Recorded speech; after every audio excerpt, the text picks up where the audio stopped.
काले सुनसान पहाड़ों के बीच बसा एक पुराना गांव था। दिन में ये गांव बिल्कुल सामान्य लगता, लेकिन जैसे ही रात होती यहाँ एक अजीब सा डर फैल जाता।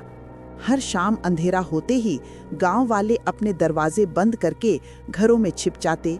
वजह थी एक खूंखार विशालकाय काला यति जो रात में निकलता और गांव में शिकार की तलाश करता।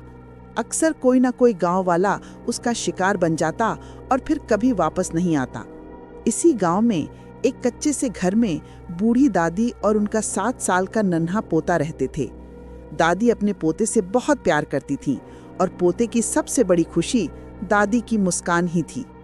एक रात अचानक दादी की तबीयत बहुत बिगड़ गई।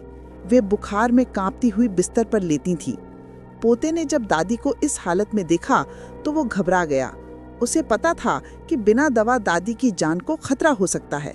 दादी ने कमजोर आवाज में उसे रोका, लेकिन छोटा सा बच्चा हिम्मत करके दवा लाने के लिए रात के अंधेरे में घर से निकल पड़ा। गांव की गलियां सुनसान और डरावनी थीं। काली रात, आसमान में बिजली की चमक और तेज बारिश माहौल को और भी खौफनाक बना रही थी। बच्चा कांपते दिल के साथ गलियों में आगे बढ़ रहा था कि अचानक उसने देखा सामने वही विशालकाय काला यति खड़ा था। उसकी लाल जलती हुई आंखें अंधेरे में भयानक लग रही थीं। बच्चा डर से वहीं रुक गया। यति ने डरावनी हंसी लगाई और भारी कदमों से उसकी तरफ बढ़ने लगा। बच्चा जान बचाने के लिए भागा। तभी उसे गली के मोड़ पर एक बड़ा नीला ड्रम दिखा। वो झटपट उसके अंदर घुसकर छिप गया। यति ड्रम के पास आकर गुर्राने और सूंघने लगा, लेकिन बच्चा सांस रोके चुपचाप बैठा रहा। कुछ देर बाद यति वहां से आगे बढ़ गया। बच्चा धीरे धीरे ड्रम से बाहर निकला और भागता हुआ गांव के पुराने अस्पताल पहुंचा और जोर जोर से बंद गेट पीटने लगा, मगर अस्पताल बंद था। वो रोते हुए दरवाजा पीट रहा था कि अचानक पीछे से यति फिर आ धमका। इस बार उसने बच्चे का सिर अपने विशाल काले हाथों से पकड़ लिया। बच्चा चीख पड़ा, बचाओ बचाओ! लेकिन अंधेरी बारिश भरी रात में कोई मदद के लिए नहीं आया। बच्चे का दिल कांप रहा था, मगर उसने हिम्मत नहीं छोड़ी। वो यति की पकड़ से खुद को छुड़ाकर भाग निकला। सामने उसे एक पुराना टूटा फूटा मकान नजर आया। वो दौड़कर उसमें घुस गया।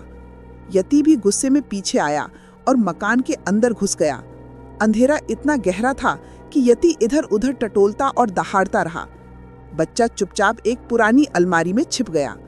कुछ देर बाद वो धीरे से बाहर निकला, फिर बारिश में एक लकड़ी जलाकर लौटा और उस जर्जर मकान को बाहर से आग लगा दी। मकान चंद ही पलों में धधक उठा। अंदर से यति दर्दनाक चीखों के साथ तड़पने लगा। वो आग में जलता हुआ बाहर निकला और जमीन पर गिरते ही भयावह चीख मारकर हमेशा के लिए मर गया। आवाज सुनकर गांव वाले भी बाहर आ गए।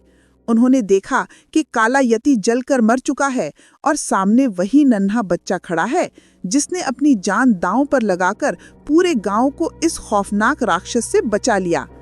बच्चा तुरंत अस्पताल गया और एक डॉक्टर को लेकर घर आया। डॉक्टर ने दादी को दवा दी। सुबह होते ही दादी की तबीयत ठीक हो गई। वे बाहर आई तो पूरा गांव उस छोटे से बच्चे को हीरो की तरह देख रहा था। दादी की आंखों में खुशी के आंसू थे। उन्होंने अपने पोते को गले से लगाया और बोली कि बेटा, तूने सिर्फ मुझे नहीं बचाया, तूने पूरे गांव को बचा लिया। उस दिन से वो छोटा सा बच्चा पूरे गांव का हीरो बन गया।